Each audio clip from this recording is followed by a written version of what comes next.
नमस्कार, आप देख रहे हैं न्यूज़ वन इंडिया। मैं हूं आपके साथ राजेश कुमार। खबरें देवभूमि की। मुख्यमंत्री पुष्कर सिंह धामी के इस बार के चंपावत दौरे में अनोखी पहल देखने को मिली।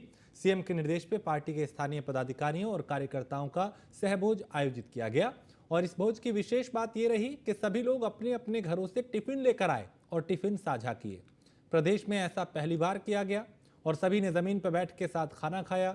वहीं मुख्यमंत्री ने कहा कि घर से टिफिन लेकर साथ बैठकर भोजन से पारंपरिक सद्भाव जो है, आपसी समन्वय वो बढ़ता है और सहयोग की भावना जागृत होती है।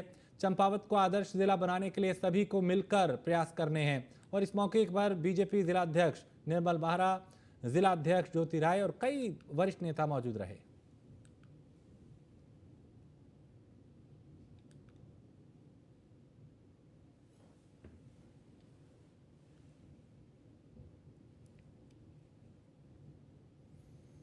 और कानपुर के पूर्व विधायक और मौजूदा विधायक के बीच जुबानी जंग एक बार फिर विवादों में है और पूर्व विधायक कुंवर प्रणव सिंह चैंपियन और पूर्व विधायक जो हैं उन्होंने सोशल मीडिया पे एक पोस्ट किया है।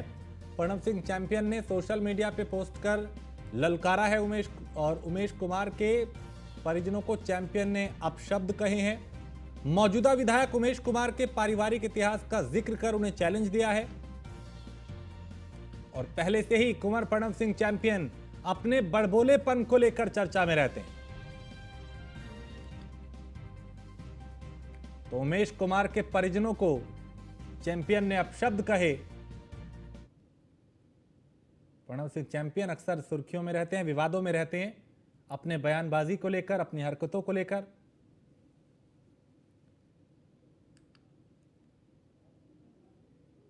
और हारने के बाद से ही चैंपियन का हमलावर रुख जो है वो बरकरार है।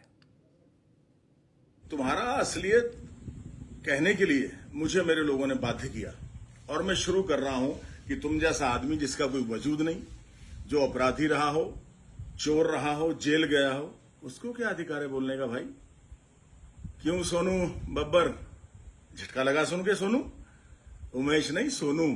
चल मिलक दुहाई में चलते हैं बे, जहां तू और तेरा परिवार, जो निठहरा दादरी के जिला पंचायत अध्यक्ष थे नरेश भाटी जी, उनके साले चौधरी अशोक गुजर जी और रईस एडवोकेट राजा त्यागी जी के होटल पे जो तूने रहा, खाया, अपना तथाकथित शर्मा होटल, मरहूम जगदीश जी जो तुम्हारे फादर, अब फादर की बात आ गई तो हो देखना पड़ेगा भाई, कितने बाप हैं तुम्हारे? भाई 4 भाई बहन, 2 भाई जो दिल्ली में लाजपत राय मार्केट में बिजली का काम करते हैं, मुखर्जी नगर में रहते हैं, 2 बहनें, एक रोहिणी में और एक और जिनके पति आर्मी से रिटायर हुए हैं। सब पता निकाल लिया बेटा मैंने तेरा। और तुम्हारी माता तो देखो सबकी माता है, हमारी भी है बेचारी, लेकिन कुछ कर्म और कुकर्म होते हैं। कमलेश जी तुम्हारी माता जी जब तीतरों में नर्स थी तो तुम्हारे तथाकथित पिता जगदीश उनको भगा करके लाए थे और कहां रहे थे? मिलक दादरी में। जगदीश उस समय के माने हुए नेता चौधरी यशपाल सिंह के चेलों के चेले हुआ करते थे और वहां पे आकर के कैसे शर्मा ढाबा खुला, उस शर्मा होटल पर कैसे ट्रक वालों से दोस्ती करके चोरी का सरिया, चोरी की चीनी बेची जाती थी, किससे तुम लोगों का खर्चा चला, तुम्हारी 3 पुश्तों ने ढाबा चलाया, वो सब चीजें मेरे सामने। पूछना चाहता हूं कि 2019 में अगर आपने पत्र लिखा था तो क्या 4 साल सरकार सोई हुई थी और 4 साल बाद आपके पत्र का संज्ञान ले लिया? कोई भी विधायक अपने क्षेत्र की हर समस्या मुख्यमंत्री को या मंत्री को लिखता है और पत्र भी लिखता है। आपके पत्र की ऑथेंटिसिटी क्या है? आप रोज एक पत्र निकाल के दिखा देते हो, कोई भी काम मैं कराता हूं आप एक पत्र दिखा देते हो, मैंने पत्र लगाया था। क्या ऑथेंटिसिटी है इस पत्र की? कहां लिखा हुआ है कि इस योजना को माननीय पूर्व विधायक के पत्र का संज्ञान लेकर किया जा रहा है? उससे बड़ा बेशरम कौन है जो आदमी सुप्रीम कोर्ट में डर के मारे।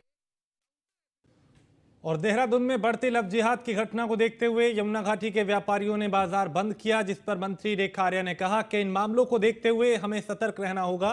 खासतौर पर जिन लड़कियों ने केरला स्टोरी नहीं देखी उन्हें यह देखनी चाहिए, क्योंकि स्टोरी में इस घटना की जानकारी है कि किस तरह से धर्म विशेष के लोग माइंड वॉश करते हैं। कांग्रेस के प्रदेश अध्यक्ष निरेखा आर्या के बयान पर कटाक्ष किया। उन्होंने कहा कि ऐसे बयान देते वक्त उनको मंत्री पद और संविधान की गरिमा का भी ख्याल रखना चाहिए।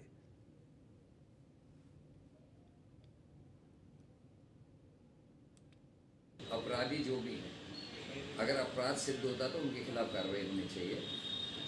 कानून अपना काम करे, प्रशासन को अपना काम करना चाहिए, लेकिन जो रहने वाले रिहायशी लोग हैं उनकी सुरक्षा की जिम्मेदारी भी सरकार और प्रशासन की होती है, तो देखें। और ये भी हो सकता है कि कुछ ऐसे लोग भी हो सकते हैं जिनको कुछ पैसा दिया गया हो ये सब करने के लिए, ताकि एक माहौल क्रिएट किया जा सके। तो जांच के बाद ही पता चलेगा। मुख्यमंत्री जी को तुरंत इस पर एक जांच भी बैठानी चाहिए कि अचानक एक सी घटनाएं सब लोगों कैसे हो रही है। देवभूमि को कुछ लोग जो है कलंकित करना चाहते हैं और कुछ लोग अपनी गलत मंशा के साथ में गलत आचरण को अपनाते हुए देवभूमि के आचरण के विपरीत आचरण को अपना रहे हैं। मुझे लगता है कि हम लोगों को ही सजग होना चाहिए, हम उत्तराखंडियों को ही सजग हो जाना चाहिए। और खासकर बेटियों से तो मैं ये कहूँगी कि यदि आपने द केरला स्टोरी नहीं देखी है तो प्लीज उसको देखने का काम करें।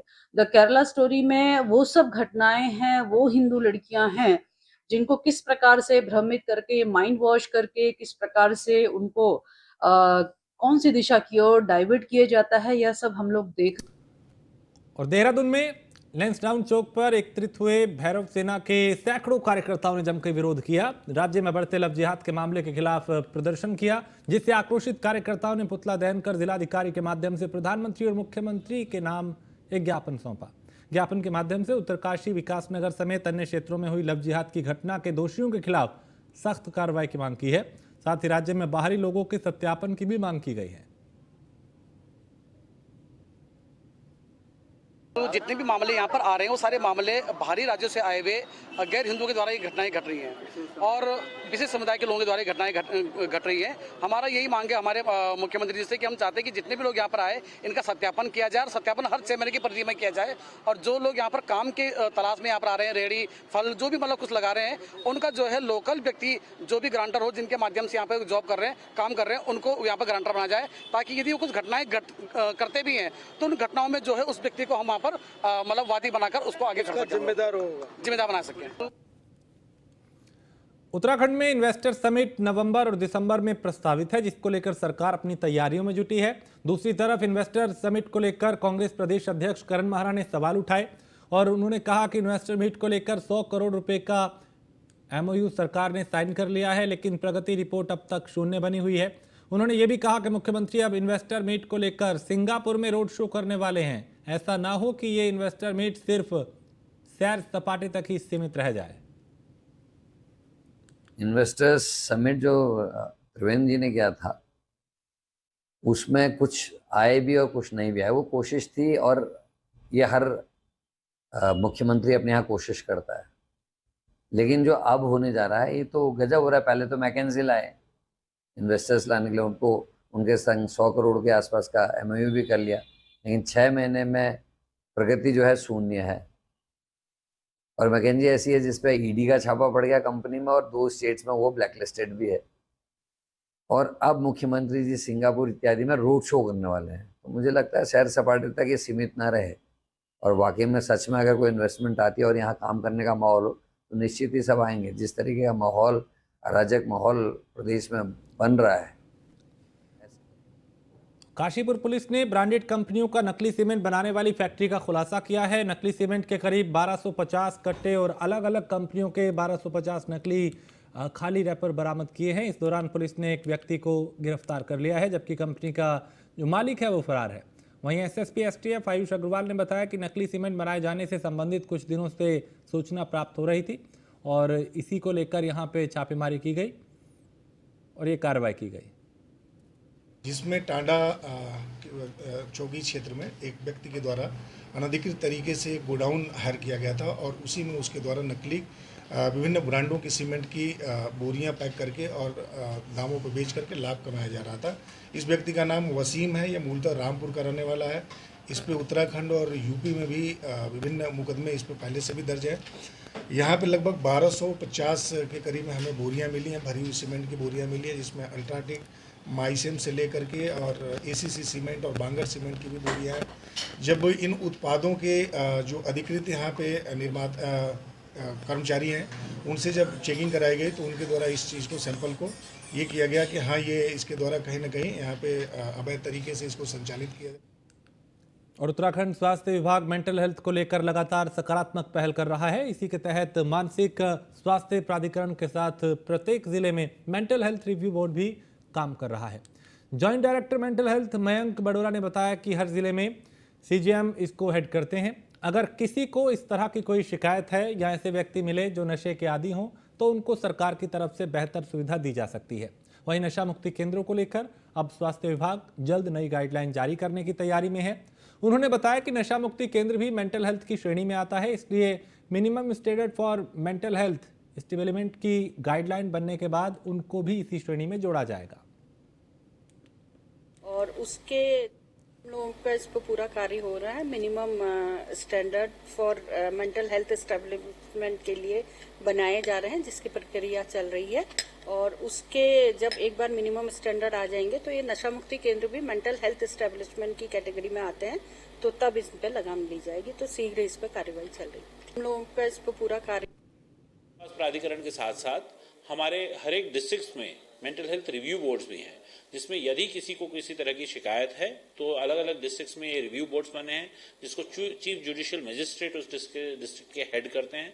कोई भी इस तरह की कोई शिकायत हो या किसी भी मानसिक व्यक्ति आपको सड़क में मिले या कोई नशा में ग्रसित कोई व्यक्ति मिले तो इन बोर्डों में भी अप्रोच किया जा सकता है। आप सीएमओ को भी अप्रोच कर सकते हैं और इसमें हम इंश्योर करेंगे कि उस व्यक्ति विशेष को पूरी सुविधाएं सरकार की तरफ से प्राप्त हो।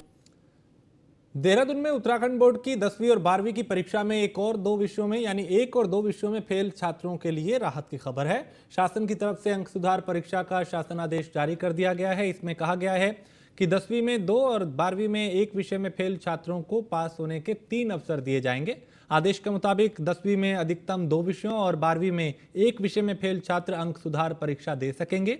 इसके लिए छात्रों को परीक्षा परिणाम जारी होने के 3 सप्ताह के भीतर या फिर उत्तराखंड बोर्ड की तरफ से तय तिथि के भीतर आवेदन करना होगा।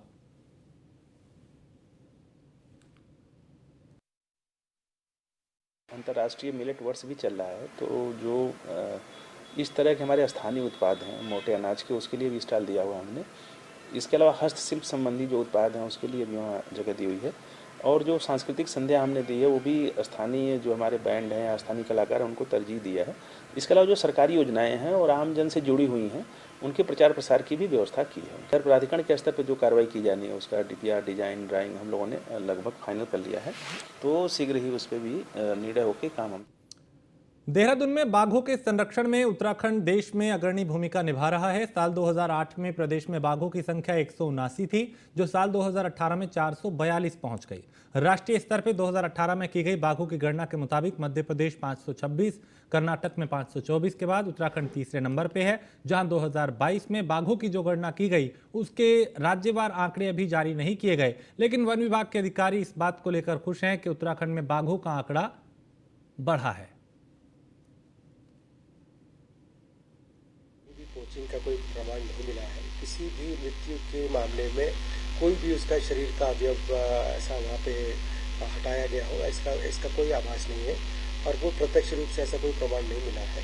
NTCA जो है उसकी अपनी गाइडलाइंस है, उसका एक स्टैंडर्ड ऑपरेटिंग प्रोसीजर है जिसके अनुसार ही इस तरह के मृत्यु के केसेस में जानकारी दी जाती है और पोस्टमार्टम कराया जाता है और आगे जाँच की जाती है। इन सभी घटनाओं को देखते हुए विशेष रूप से जो तराई के क्षेत्रों में जो इस तरह की घटनाएं हुई हैं, तो वहाँ के जो मुख्य वन संरक्षक स्तर के वरिष्ठ अधिकारी हैं उनको इस पूरे घटनाक्रम की गहन जांच के लिए। हरिद्वार में प्रस्तावित हर की पैड़ी कॉरिडोर के लिए प्रशासन में कवायद शुरू कर दी है। प्रशासन ने योजना के तहत सबसे पहले हर की पैड़ी के मेन गेट और उसके आसपास का सौंदर्यीकरण किया जाएगा। साथ ही हर की पैड़ी पुलिस चौकी को भी शिफ्ट किया जाएगा। सौंदर्यीकरण के बाद विश्व प्रसिद्ध हर की पैड़ी कैसी नजर आएगी उसकी तस्वीर भी सामने आई है। प्रशासन ने डिजाइनर कंपनी से मिली तस्वीरों को साझा किया है। डीएम धीराज सिंह गर्ब्याल ने अधिकारियों को हर की पैड़ी पुलिस चौकी शिफ्ट करने के लिए जमीन चिन्हित करने के निर्देश दिए हैं। डीएम ने कहा कि हर की पैड़ी कॉरिडोर का उद्देश्य यहां की भव्यता को बढ़ाना है। साथ ही आने वाले श्रद्धालुओं को ज़्यादा से ज़्यादा सुविधा मिल सके, उसको भी ध्यान में रख के काम किया जा रहा है। कॉरिडोर जो प्रपोज्ड है उसमें शासन स्तर पे कार्रवाई होनी है और इसमें कॉरिडोर वाले मैटर्स में दुविधाओं में पड़ने की इसलिए भी आवश्यकता नहीं है कि उसमें कॉरिडोर में जो काम होगा वो एक डेवलपमेंट के सोच के साथ और ब्यूटिफिकेशन के साथ सोच के साथ होगा और गवर्नमेंट जो कॉरिडोर में जो काम करने जा रही है उसमें ऐसी सुख सुविधाएं आपके यात्रियों के लिए इवन लोकल्स के लिए भी जितने स्टेक होल्डर्स हैं उनको ध्यान में रखते हुए ये कॉरिडोर वाले का कंसेप्ट को देहरादून में इस बार वन अग्नि के मामलों में बड़ी कमी आई है। इस बार पिछले साल के मुकाबले सिर्फ 10% ही मामले सामने आए हैं। इस बार पहाड़ में आग लग गई तो बारिश भी जमकर हुई। वहीं वन मंत्री सुबोध उनियाल के अनुसार वन महकमे ने भी इस बार कई उपाय किए जिससे वनों में आग की घटनाओं में कमी आई है। ऊपर वाले की कृपा तो है, क्योंकि हम सरकार बड़ी गंभीर, पिछले साल ही हम लोगों ने फॉरेस्ट फायर को किस तरह से वनाग्नि को कम किया जाए इसको लेकर के दूरगामी सोच के साथ एक नीति बनाने का निर्णय लिया था और जिसके तहत हमने पहली बार हर ग्राम सभा स्तर पर फॉरेस्ट फायर मैनेजमेंट कमेटी ग्राम प्रधान की अध्यक्षता बनाने का निर्णय लिया। इसके अलावा पहली बार डिस्ट्रिक्ट मजिस्ट्रेट को इन्वॉल्व किया गया और हर जिलों में जिलाधिकारी की अध्यक्षता में फॉरेस्ट फायर मैनेजमेंट कमेटी बनाई, जिससे कि हमें डिजास्टर मैनेजमेंट फंड से भी हमको तत्काल पैसा उपलब्ध हुआ, क्योंकि सरकार से पैसा स्वीकृत होने में बड़ा टाइम लगता है प्रोक्योरमेंट रूल्स को फॉलो करने में, लेकिन जिलाधिकारी के इन्वॉल्वमेंट से ये हुआ कि आपको तत्काल आपदा मद से पैसा उपलब्ध हो गया और इंस्टेंट पैसा मिलने के कारण मैं समझता हूँ कि जो रिस्पॉन्स टाइम था उसमें कमी आई।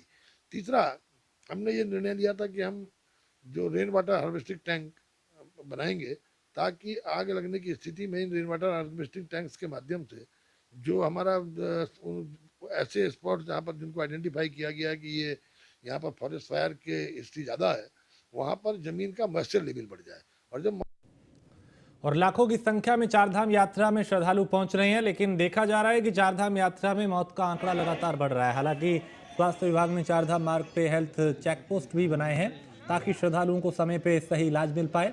हालांकि स्वास्थ्य महानिदेशक विनीता शाह ने कहा चारधाम मार्ग पे मौसम खराब और विषम परिस्थिति के चलते भी स्वास्थ्य कर्मी लगातार अपनी सेवाएं दे रहे हैं और हम भी सुनिश्चित कर रहे हैं कि स्वास्थ्य व्यवस्थाओं के अभाव में किसी की मृत्यु ना हो।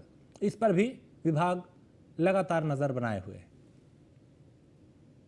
मौसम और परिस्थिति के बावजूद भी हमारी जो टीमें हैं चारधाम में पूरे मनोयोग से काम कर रही हैं और जो फैसिलिटी पे आने वाले जो भी लोग हैं उनको पूरी ट्रीटमेंट दिया जा रहा है। इसके अलावा स्क्रीनिंग भी की जा रही है और लोगों को अलर्ट किया जा रहा है, एडवाइस की जा रही है। लेकिन हमने ये पाया कि हमारे वहाँ हेल्थ फैसिलिटी में सुविधा की कमी की वजह से डेथ ना हो, इसी पे हमारा रिव्यू है और हम श्रद्धालुओं से यही करेंगे कि अपनी हेल्थ को पहले ध्यान रखें और उसी के अनुसार यात्रा करें। मौसम और परिस्थिति के बावजूद लक्सर में कोतवाली तिराहे के निकट एक निजी यूनानी आयुर्वेदिक पैरामेडिकल कॉलेज के वेलनेस सेंटर का उद्घाटन करने के लिए भारतीय चिकित्सा परिषद की रजिस्ट्रार नर्मदा गोसाई पहुंची। इस दौरान आम आदमी पार्टी के प्रदेश उपाध्यक्ष आजाद अली और भारतीय चिकित्सा परिषद बोर्ड के सदस्य डॉक्टर मतीउल्लाह मजीद भी मौके पर बतौर मुख्य अतिथि के रूप में शिरकत करने के लिए पहुंचे। वहीं भारतीय चिकित्सा परिषद की रजिस्ट्रार नर्मदा गोसाई ने मीडिया से बात करते हुए कहा कि सरकार द्वारा आयुर्वेदिक चिकित्सा पद्धति को रफ्तार के साथ बढ़ाए जाने का प्रयास किया जा रहा है और आयुर्वेद ही नहीं बल्कि यूनानी जैसी अन्य श्रेणियां भी इसमें शामिल है।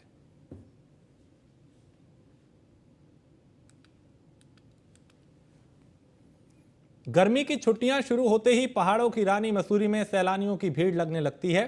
सीओ अनिल कुमार जोशी ने कहा मसूरी पुलिस पर्यटन सीजन के लिए पूरी तरह तैयार है। मसूरी में पीआरडी और होमगार्ड के अतिरिक्त जवानों की तैनाती कर दी गई है जो मसूरी पुलिस के साथ मिलकर चौक चौराहों की व्यवस्था को देखेंगे ताकि यातायात व्यवस्था दुरुस्त रहे। मसूरी पेट्रोल पंप के पास मल्टी लेवल पार्किंग को संचालन करने के लिए भी एक्शन प्लान तैयार किया जा रहा है। उन्होंने कहा कि सड़क किनारे किसी भी प्रकार के वाहनों को पार्क करने की अनुमति नहीं दी जाएगी। नो पार्किंग के नियमों का सख्ती से पालन किया जाएगा। साथ ही उन्होंने ये भी बताया कि माल रोड पे प्रतिबंधित समय यानी शाम 5 बजे से रात 10 बजे तक किसी भी प्रकार के वाहनों को माल रोड में एंट्री नहीं दी जाएगी।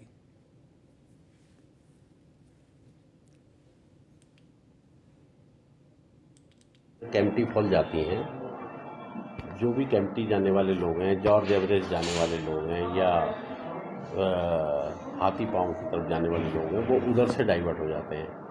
जिन लोगों को LBSNA जाना है, लवासना जाना है या कंपनी गार्डन जाना है या केम्प्टी फॉल जाना है, वो वहाँ से हरनाम सिंह रोड से वेवरली चौक से नीचे उतर जाते हैं। ये एक सिस्टम हो गया, जबकि बहुत ज़्यादा जाम है। यदि बहुत ज़्यादा जाम नहीं है, हल्का फुल्का है, वीकेंड पे तो ये होता ही है, ये वाला सिस्टम। वीकेंड से पहले और दिनों में मसूरी जो लाइब्रेरी चौक है वहाँ से स्प्रिंग रोड और स्प्रिंग रोड से वेवरली चौक से हरनाम सिंह रोड से फिर वो एकेडमी रोड पर उन्हें ऐसा किया जाता है। तो ये तो है आने वालों का, जितनी भी गाड़ियाँ। नरेंद्रनगर में 21 साल से अधर में लटकी सड़क निर्माण को लेकर ग्रामीणों ने आंदोलन शुरू कर दिया है। मोटरमार्ग निर्माण और क्षेत्र में विगत साल आई आपदा से हुए नुकसान के मुआवजे की मांग को लेकर किसान सभा के बैनर तले दुबलियाण, तिमली, म्याणी, सालब और कई दूसरे इलाकों के ग्रामीणों ने 1 जून से प्रदर्शन यहां पे उन्होंने शुरू कर दिया है। ग्रामीणों के मुताबिक 21 साल बाद भी 10 किलोमीटर की सड़क, प्रारंभिक कटिंग इतनी घटिया है इसकी कि जगह जगह सड़क पे गड्ढे हैं, जिसके चलते लोगों को कई तरह की दिक्कतों का सामना करना पड़ रहा है।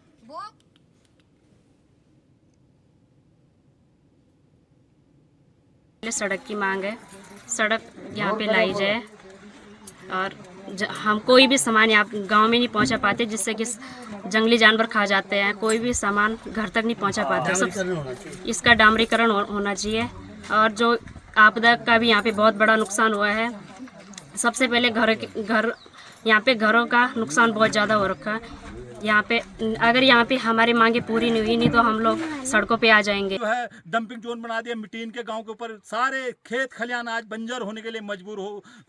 इनके मकान टूट गए, पूरे घराट जो है टूट गए, बहा ले गए वो मलमा जो ऊपर से आया। इनके जो है बिजली के पोल हो गए, गुलें हो गई, सब तबाह हो गई हैं। लेकिन सरकार इस ओर बिल्कुल ध्यान नहीं दे रही है। अगर सरकार ने ऐसा ही रवैया अपनाया, इनके वो निकम्मे अधिकारी जो देखने तक नहीं आए, साल भर हो गया उस रोड का मलबा आया हुआ। अगर ये मलबा इनकी जो क्षति हुई है ये क्षति पूर्ति नहीं हुई तो सरकार किसी गलत फहमी में न रहे। ये उत्तराखंड आंदोलनकारियों की आवाज है, जो माँ बहनें हैं, ये उत्तराखंड की नारियां बैठी हैं यहाँ पर।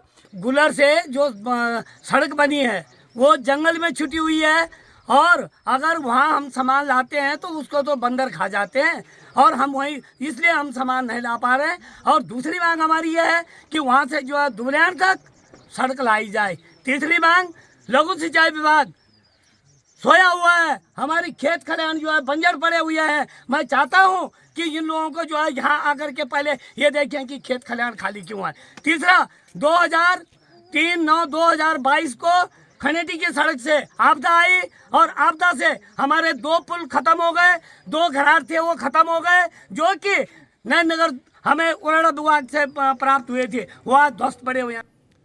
लक्सर जंक्शन रेलवे स्टेशन पे जीआरपी के नवनियुक्त एसपी अजय गणपति कुंभार द्वारा वार्षिक निरीक्षण को अंजाम दिया गया, और इस दौरान मौके पर जीआरपी की एएसपी अरुणा भारती और लक्सर जीआरपी की थाना अध्यक्ष ममता गोला भी मौजूद रहीं। इसके अलावा कई अन्य पुलिस कर्मी भी यहाँ पे मौजूद रहे।